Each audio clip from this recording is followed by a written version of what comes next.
एक मौलवी थे, तो उनका कोई हिंदू मित्र था, तो उनसे उन्होंने कहा कि भाई हम लोग जैसे नमाज अदा करते हैं, आदि आदि सब अपनी क्रियाएं अपने खुदा को प्रसन्न करने के लिए करते हैं, तुम्हारा भगवान कैसे प्रसन्न होता है, उसके लिए क्या है। तो उस समय जयदेव महाप्रभु ने ये अष्टपदी लिखी थी, गीत गोविंद बड़ी प्रचलित हो गई, तो उन्होंने बताया, बोले आप गीत गोविंद का पाठ करो तो आपको हमारे ठाकुर जी के दर्शन हो जाएंगे।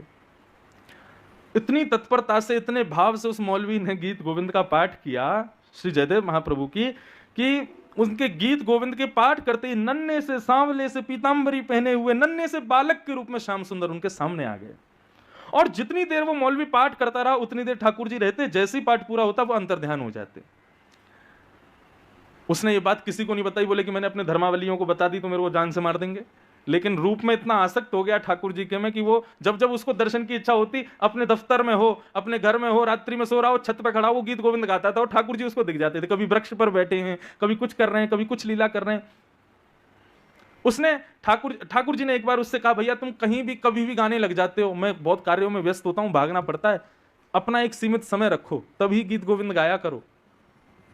तो उस मौलवी ने नियम बनाया, वो जब अपने दफ्तर जाता था घोड़े पर बैठ करके, तो घोड़े पर आगे ना बैठ के वो पीछे बैठता था, थोड़ा पीछे होके, और आगे एक आसन लगाता था और तब गीत गोविंद गाता था। तो उसके घोड़े पर आगे राधा रमन जी बैठ जाते थे और उसकी तरफ मुख करके बैठते थे और उसका गीत गोविंद सुनते थे।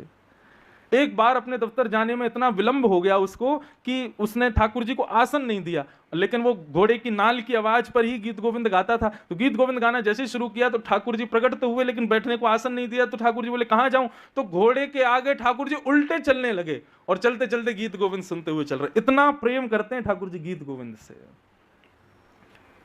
अभिप्राय केवल गीत गोविंद का नहीं है, भक्त जब अपने हृदय के भाव ठाकुर जी के सामने गाता है ना, ठाकुर जी को बहुत सुख मिलता है। जयदेव महाप्रभु ने गाया, ठाकुर जी को प्रिय लगा, हम लोग अपने भाव गाएं, ठाकुर जी को प्रिय लगेंगे। मैंने ठाकुर जी के जन्मोत्सव पर एक बधाई लिखी थी ठाकुर जी को सुनाने के लिए, और वो इतनी प्यारी बधाई है, मैं इसलिए गा रहा हूं ताकि आप लोग भी, अब ये कथा कल विराम हो जाएगी, उसके बाद क्या करो, कल अपने दफ्तर जाओ, अपने दुकानों पे जाओ, अपनी जॉब वॉब जो भी करो, समय निकाल के कलम पत्र लेके ना ठाकुर जी के भाव रख करके, कथा तो सुनी है, कुछ लिखा करो और लिख के ठाकुर जी को गा के सुनाया करो। तो जन्माष्टमी थी, ठाकुर जी का जन्मदिन, अब सब बधाई मांग रहे हैं, हाथी मांग रहे हैं, घोड़ा मांग रहे हैं, जो जन्माष्टमी के प्रसंग में आता है, पालकी मांग रहे हैं, सोने चांदी मांग रहे हैं।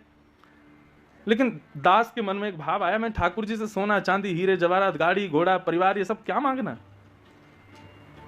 क्या मांगना है। तब एक भाव ठाकुर जी के लिए लिखा, बधाई में हे नाथ, बधाई में आप यदि मुझको कुछ देना चाहो तो एक ही वस्तु दो, क्या, सब लोग गई हो मेरे पीछे, बधाई में दीजो श्री ब्रजधाम, बधाई दीजो श्री ब्रजधाम। ये है ना बधाई बढ़िया। ठाकुर जी से हीरे जवाहरात मांगो, गाड़ी मांगो, घोड़ा मांगो, घर मांगो, इससे क्या फायदा। बोले हे नाथ, या बार तो भाटापारा में जन्म है गयो, छत्तीसगढ़ में जन्म है गयो, बंगाल में जन्म है गयो, महाराष्ट्र में जन्म है गयो, अब आपसे एक ही बधाई मांग रहे हैं, कहा कि हमें पुनर्जन्म दो, लेकिन कहाँ दो, श्रीधाम वृंदावन में दो।